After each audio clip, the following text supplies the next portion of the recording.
Bismillahirrahmanirrahim. Assalamualaikum warahmatullahi wabarakatuh. Takbir. Takbir.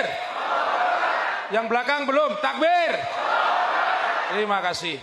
Sangat berbahagia hari ini ada Bapak Bangsa. Jadi kalau menyebut reformasi, besarnya PDI salah satu yang membesarkan itu Pak Amin Rais.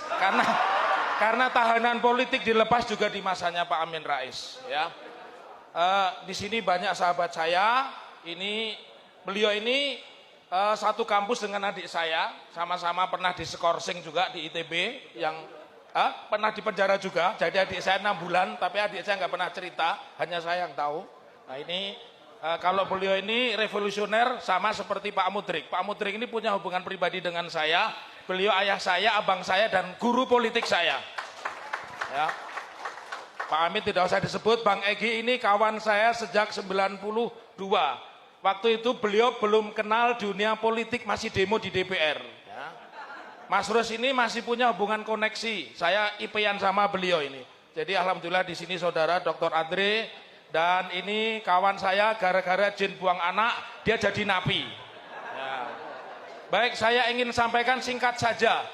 Kalau Pak Mudrik mengatakan kapan people power, saya menginginkan setelah ini ada agenda kedua di Jogja, di Jakarta, di Bandung. Setuju? Kalau bicara people power, tidak ada yang melanggar hukum. People power itu adalah kekuatan rakyat. Nanti Pak Amin akan menjelaskan. 2014 Pak Jokowi juga membuat buku tentang people power. Betul? Sekarang kita ingin ibu-ibu, ini ada Mbak Wuri yang sudah menyiapkan mobil Pak Jokowi untuk diajak pulang. Berdiri Mbak Wuri. Ini namanya Wuri Baret. Kalau viral di media sosial yang mau membelikan tiket, Mbak Wuri, aku urunan bayar dewe. Ya.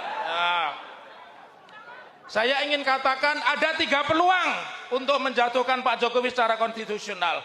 Pertama, Perpu nomor 1 tahun 2020 yang kemudian diubah dengan Undang-Undang nomor 2 2020 itu skandal korupsi terbesar.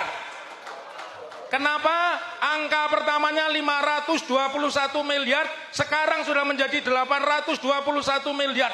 Tetapi yang dipakai untuk COVID hanya 80 miliar. Takbir. Jadi kalau triliun, triliun, dikoreksi wartawan memang jago koreksi. Nah, ini juga ada sahabat saya. Jadi tadinya 521, sekarang 821 triliun. Tetapi yang dipakai untuk penanganan COVID hanya 80 triliun. Selebihnya dipakai modal, termasuk modal untuk martabak. Ya.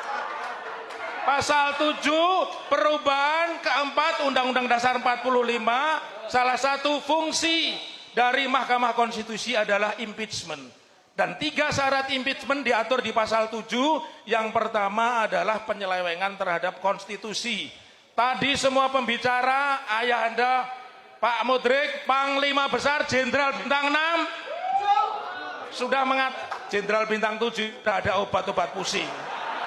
Jenderal Bintang 6. Beliau sudah mengatakan salah satu pelanggaran konstitusi terbesar, belum pernah dalam sejarah istana dipakai sebagai tim ses. Betul?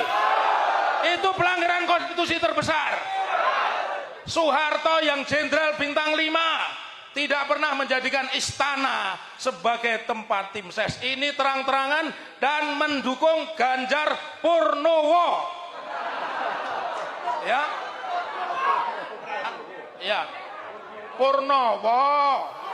Ya. Jadi syarat yang kedua. Lalu syarat yang ketiga adalah penodaan terhadap pelanggaran hukum. Mahkamah Konstitusi sudah mengatakan Perpu tentang Omnibus Law itu harusnya 2 tahun diperbaiki. 2 tahun tidak kunjung diperbaiki, ternyata justru menerbitkan undang-undang baru. Ini penyelewengan dan pelanggaran hukum.